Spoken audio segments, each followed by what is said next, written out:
Hello and welcome all of you. In previous lecture of CPC, we started discussion on interlocutory orders. In that particular lecture, we discuss on the court commission, attachment before judgment, payment in court, arrest before judgment. And in previous lecture, we discussed the provision relating to temporary injunction. Order 39, Rule 1 to 5 deals with the temporary injunction. Okay. The main object of granting of injunction is to maintain and preserve the status quo at the time of institution of proceeding, and also prevent any changes on it until the final determination of the court. In short, the main object or main purpose of granting injunction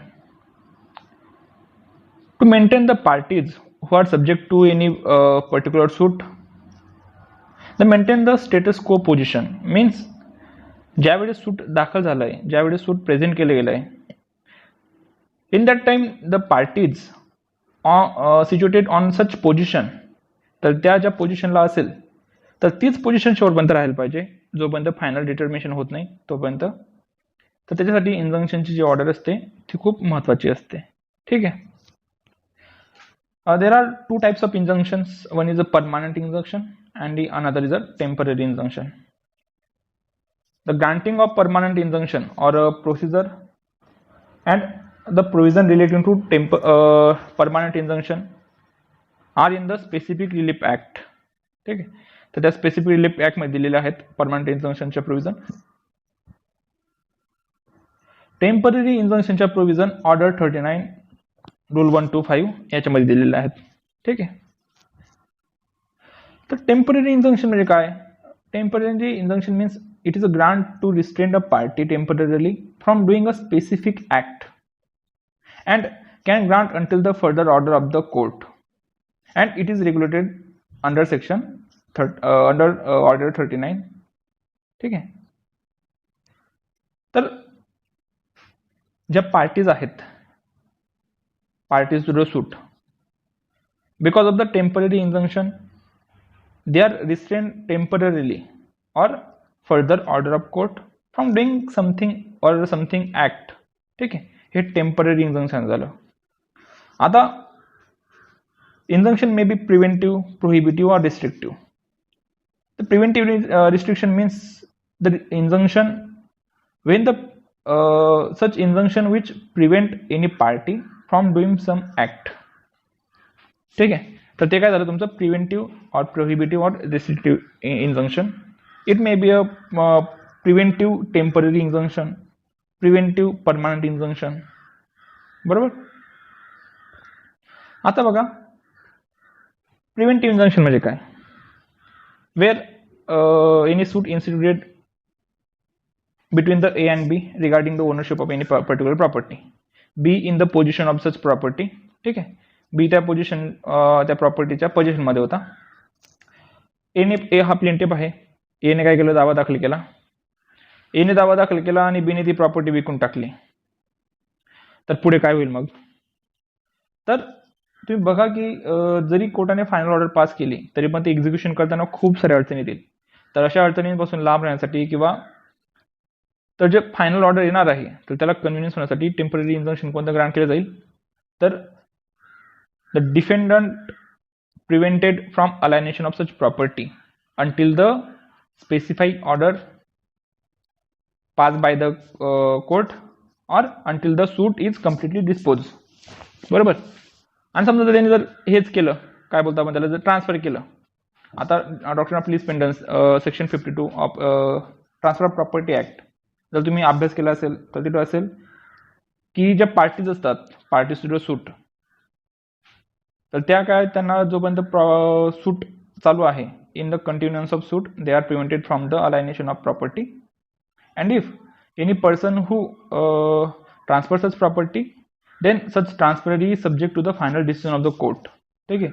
आणि त्याला ते race ज्युडिकाटा applicable होईल, कारण त्याला आधीच सांगितलेलं होतं की जर याचं फायनल डिटर्मिनेशन बाकी आहे and if the suit the decision goes against the such transferee, then such a property is vested to the plaintiff. डिफेंडरने जर ती प्रॉपर्टी जर अलाइन केलेली असेल तर सेक्शन 52 नुसार तो जो ट्रान्सफर आहे डिफेंडरचा तर तो सुद्धा त्या सब्जेक्टला बाइंडिंग राहील, बरोबर. तर ते रेस ज्युडिकाटा पण त्याला ऍप्लिकेबल होईल. Then prior he does not institute a suit on ownership, की त्याने सांगितलं की डिफेंडरने ही मला विकलेली होती प्रॉपर्टी, तर अशावर तो सूट दाखल नाही करू शकत, बरोबर. तर टेम्पररी इंजंक्शन तेच काम करतं की जोपर्यंत प्रॉपर्टी डिफेंडंटला किंवा प्लेंटिफला ती जी प्रॉपर्टी आहे तर ती अलाइनेट करण्यापासून काय केलं जातं तर थांबवलं जातं. ठीक आहे. तर हे एक पर्पज आपल्याला याचं सांगता येईल कशाचं, इंजंक्शनचं, temporary इंजंक्शनचं. Injunction may be ad interim injunction or interim injunction. Ad interim injunction means it is granted without the finality of judgment or without the finally decided an application for injunction and application till the disposal of the suit. आता काय असतं ad interim injunction means the injunction which is granted without the finally decided and which is till the disposal of suit. आणि interim injunction असतं which normally granted while finally decision the final decision came by the court, तर त्यावेळेस काही interim injunction grant केलं जातं. ठीक आहे. तर अप्लाय कोण करू शकतं, who may apply and against whom, तर कोणाच्या विरुद्ध आणि कोण अप्लाय करू शकतं. Plaintiff as well as defendant may also make an application for grant of injunction, बरोबर. आता प्लेंटिफ कसं ग्रांट करू शकतो injunction, where the suit is instituted between A and B for the possession and ownership of property. Defendant is in possession of such a suit property, and plaintiff apply for the injunction to direct the defendant not alienate such a property until the final disposal of suit. तर plaintiff कुठे grant करू शकतो, डिफेंडंट कुठे grant करू शकतो. तर समजा आता प्लेंटिफला इंक्रोचमेंट नका करू द्या आमच्या याच्यावर तोपर्यंत, जोपर्यंत सूटची हे होत नाही, जरी मी पोझिशनमध्ये आहे, पण प्लेंटिफला त्या इंक्रोचमेंट पासून लांब ठेवा. त्याच्यामुळे काय होतंय, माझं राईट काय होतंय, व्हायोलेट होत आहे. तर जोपर्यंत सूटचं निकाल लागत नाही तोपर्यंत त्याला इंक्रोचमेंट करू नको देऊ. तर त्याच्यासाठी सुद्धा डिफेंडंट करू शकतो, बरोबर. An injunction may be issue against the party and not against the stranger or third party or non-party. तर जरी ते फक्त पार्टीज मध्ये असलं, but then also the such injunction shall not be grant against the stranger to the suit or third party or a person who is non party in the suit. And it is also not issue against the court or judicial officer, बरोबर. आता समजा कोर्टाने जर हे केलं, order केली की attachment before judgement करा त्याच्या प्रॉपर्टीला, तर तुम्ही कोर्टाच्या विरुद्ध करणार का इंजंक्शन, की कोर्टाला ऑर्डर करा की त्या जे आपण हे बघितलं अटॅचमेंट बिफोर जजमेंट, तर अशा केसेसमध्ये कोर्टाला प्रिव्हेंट करा की माझी प्रॉपर्टी अटॅच करण्यापासून, नाही करता येणार. It is only against the defendant by the plaintiff or by against the plaintiff by the defendant. ठीक आहे. Then what are the grounds. Rule 1 of order 39 provide the grounds of injunction. Where any property is in dispute in a suit is in danger of being wasted, damaged or aliened by any party to the suit or wrongful sold in execution of a decree. आपण आधीच discuss केलं की where any property in dispute is in danger to damage, aliened by any other party, that time injunction may be granted. Where defendant threatens or intended to be remove the dispose of his property with a view of defrauding his creditors. ठीक आहे. तर डिफेंडंट जेव्हा हे असेल की त्याच्या क्रेडिटरला threaten करण्यासाठी तो काय करायचं असेल की ती प्रॉपर्टी अलाइनेट करून टाकेल, अशा वेळी सुद्धा ग्रांट केलं जातं. Or where a defendant threatens to disposes the plaintiff or otherwise cause injury to the plaintiff in relation to any property in dispute the suit. किंवा where defendant about to commit a breach of contract or other injury of any kind, किंवा एखादी condition असेल कॉन्ट्रॅक्टची, तर ती ब्रीच करत असेल डिफेंडंट, तर त्याच्यापासून सुद्धा त्याला प्रिव्हेंट करण्यासाठी काय केलं जातं, इंजंक्शन ग्रांट केलं जाऊ शकतं. Or where a court is opinion that it is necessary for the interest of justice that the injunction shall be granted, then court then in that particular case court also grant the injunction. ठीक आहे. तर काही असे principle आहेत. There are some principles on which the temporary injunction can be granted. To grant a temporary injunction is not mandatory to any court. It is a discretion power of the court. And while granting the such order, court must satisfy some principles which is provided by law or case laws. The principle कोणते कोणते शकतात की before the granting of injunction the plaintiff has a prima facie case of infarction of his right और his legal right. Means जो plaintiff आहे, the plaintiff must have prima facie case regarding infraction of his legal right. आता prima facie case म्हणजे समोर असं वेग दिसत नाहीये समोर की असं ॲम्बिग्युटी नाहीये किंवा काय नाही, तर प्रथम दृष्टीने बघताच असं वाटतंय की नाही, जो डिफेंडंट आहे तर तो सूट जी प्रॉपर्टी केलेली आहे, तर प्रायमा फेसी आपल्याला दिसत आहे की तो डिफेंडंट ती प्रॉपर्टी काय करून टाकेल, अलाइनेट करून टाकेल, प्लेंटिफने दावा दाखल करताच.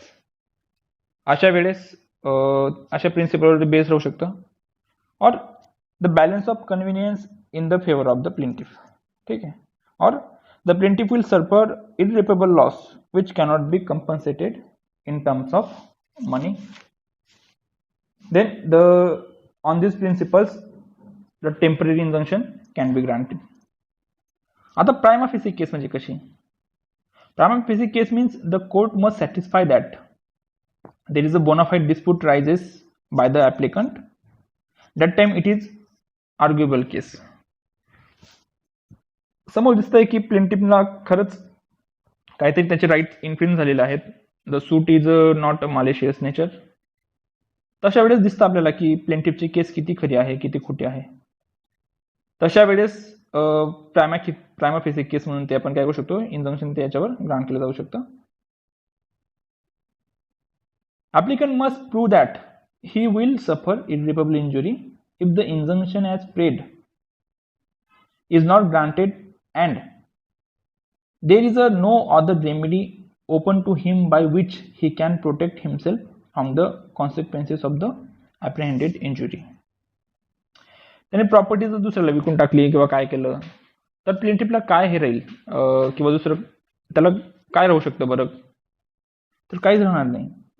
त्याच्यामुळे अशा केसेसमध्ये जिथं इररिपेबल इंजुरी होणार आहे कोणाला, डिफेंडंटला, तर अशा वेळेस तर काय बोलतो आपण त्याला की टेम्पररी इंजंक्शन ग्रांट केलं जाऊ शकतं. आणि बॅलन्स ऑफ इन्कन्व्हिनियन्स म्हणजे कसं की the court must be satisfied that the comparative mischief, hardship or inconvenience which is likely to cause to the applicant by refusing the injunction will be greater than the opposite party. Balance of inconvenience means आता प्लेंटिफची खरं ती जागा आहे बरोबर, आणि डिफेंडंटने त्याच्यावर ताबा घेतलेला आहे. Defendant is in position of the suit property. डिफेंडंटने ती प्रॉपर्टी विकून टाकली. ठीक आहे. ती प्रॉपर्टी नंतर येऊ नको येऊ, पण त्याच्यामुळे काय होतंय की ती प्रॉपर्टी डिफेंडची नाही आहे. प्रायमा फेसी दिसतंय की प्लेंटिफचा जो क्लेम आहे तो थोडा जास्त वरचढ दिसतोय. डिफेंडरला काय फरक पडणार आहे जर ती प्रॉपर्टी तिकडे दुसऱ्याकडे आणायला करून दिली, पण प्लेंटिफला तो फरक पडेल. तर बॅलन्स ऑफ इन्कन्व्हिनियन्स जर जेव्हा प्लेंटिफच्या बाजूला जास्त असेल तर त्यावेळेस तर हे सुद्धा गोष्ट आपल्याला इंजंक्शन ग्रांट करताना हे केली जाते. ठीक आहे. तर rule 3 provide about the notice. The court shall give notice to opposite party before granting injunction, except where the appear that the object of granting injunction will be defeated by such delay. ठीक है. So before granting the injunction, the notice is necessary. ठीक है. Then according to rule 3, the notice while granting the temporary injunction is necessary, but where it is a case that the object of granting injunction will be defeated or delay by the such notice, that time such notice is not required. When we discuss about the ex parte decree, that time we discuss that the ex parte decree is passed without the hearing other side, that the same nature the ex parte injunction rule 3 order 39 required to the applicant to issue the notice to opposite party before an injunction is granted. But if court has the power to grant the ex parte injunction without issuing such notice, means such notice is not necessary.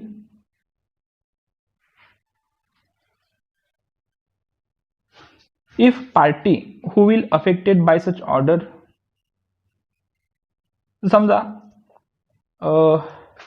आता एखादी सूट आहे आणि त्याच्यामध्ये काय झालं की जी property आहे, जर प्लेंटिफला वाटत असेल की after giving the notice defendant aware about the suit and he alienated such property to third person, that time irreparable loss caused to the plaintiff.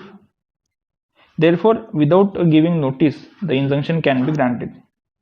In the case of Morgan Stanley Mutual Funds versus Karthik Das, held in 1994, I repeat the name, Morgan Stanley Mutual Fund versus Karthik Das, 1994, Supreme Court cases.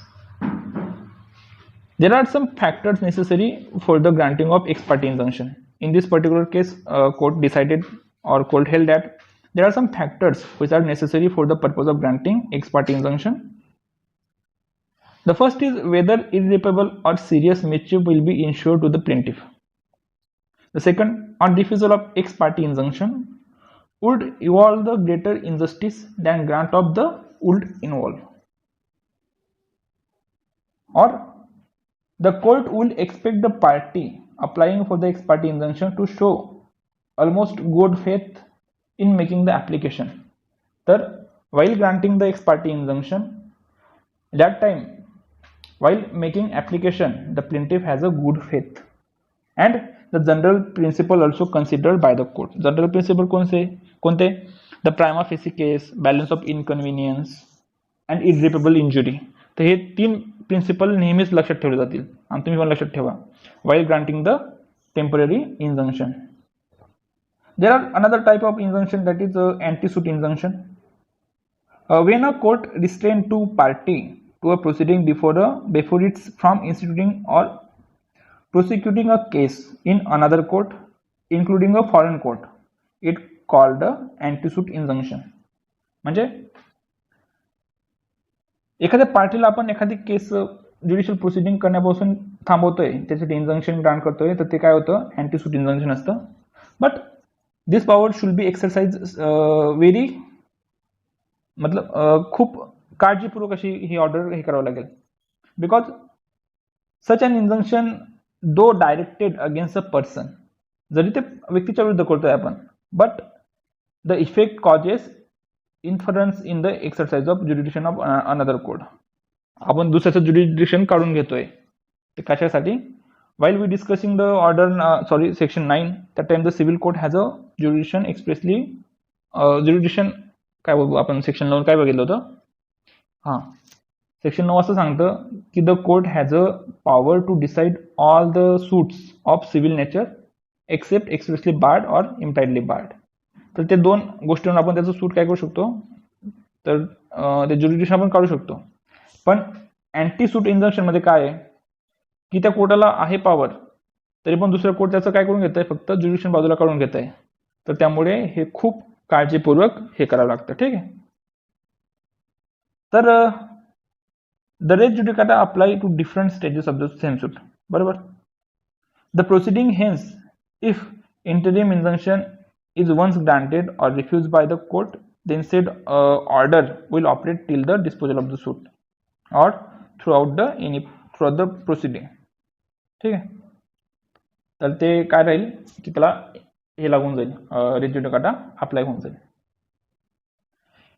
If any particular case the court granted the injunction, and if any particular party breach the injunction, then what are the consequences? Rule 2A provide about the consequences of breach of injunction. Section 94C and Rule 2A of Order 1939 provide for the consequences resulting from the disobedience or breach of an injunction. If any person intentionally breach the order of injunction, then penalty may be attached the property or arrest such person in civil prison or both. त्याला arrest पण करू शकतो आपण civil prison मध्ये, and he is liable to the attachment of the property also. Then detention in civil prison जर राहिलं तर ते किती 3 महिन्यापेक्षा जास्त नसायला पाहिजे. Detention in civil prison shall not be exceed than the 3 months, and attachment of property shall not be remain in force for more than 1 year. तर त्याच्यावर बंधन टाकलेलं आहे. If any person breach the order of injunction and a court granted or a court give penalty to such person, जर त्याला arrest केलं असेल civil prison मध्ये, then the detention of civil prison shall not be exceed than the 3 months, and if the property attached, then such property shall not be exceed than 1 year, किंवा ते जे remain आहे attachment जे आहे ते 1 वर्षापेक्षा जास्त नसायला पाहिजे. ठीक आहे. And where the continuous breach of injunction is happen, then court may sold the property which is attach in suit and compensate to the injured party. जर त्या एखाद्या वेळेस काय झालं की जर तो ऐकतच नाही, कंटिन्युअसली ब्रीच करत जाते, तर अशा वेळेस कोर्ट काय करतं, court may sell the attached property and compensate to the injured party, or where if plaintiff get injunction on the insufficient ground, then he is liable to fine which is not exceed than the 50,000. ठीक आहे. तर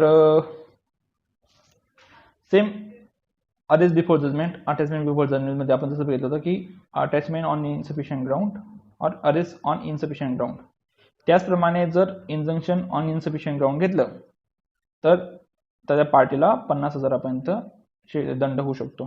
ठीक आहे. तर ठीक आहे, हे झालं म्हणत आपलं याचं इंजंक्शनचं.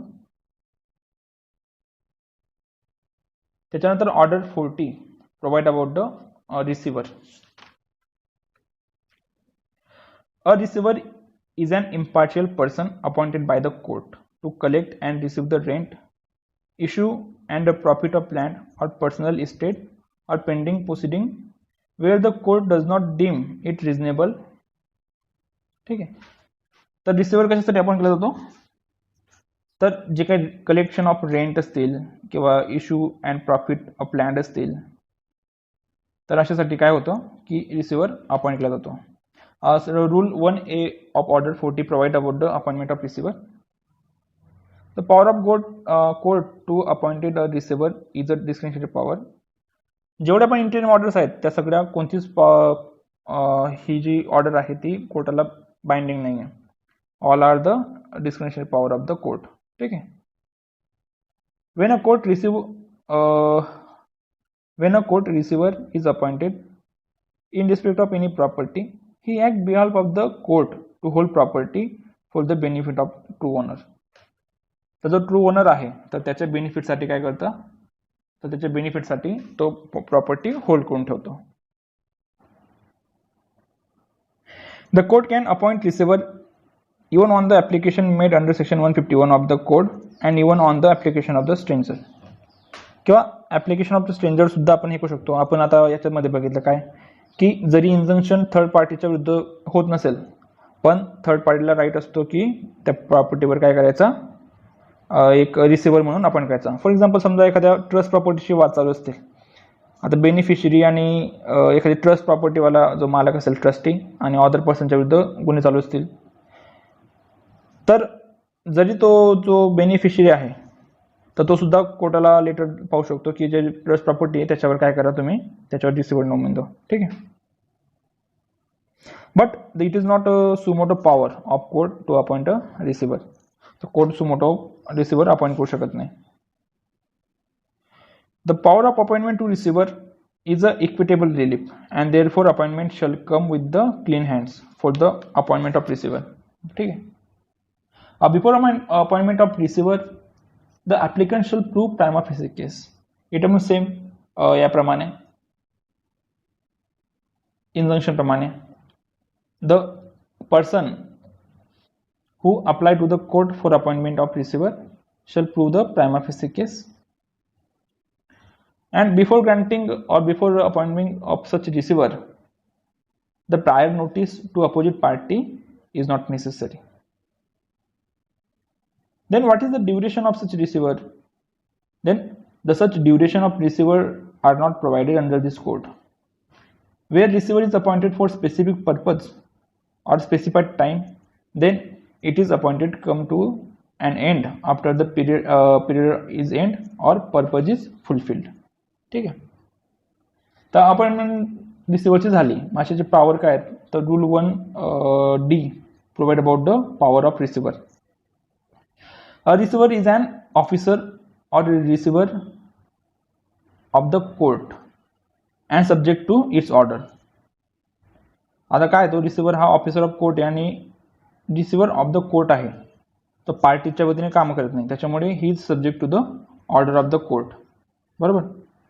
पण त्याला बऱ्याच वेळेस पॉवर कोणत्या कोणत्या भेटतात, टू इन्स्टिट्यूट और defend a suit, to release, manage, protect or preserve the property, किंवा to execute a document on behalf of the property, किंवा अशा ज्या पॉवर असतील की ज्या वेळेनुसार किंवा नेचरनुसार तर त्या मस्ट असतील.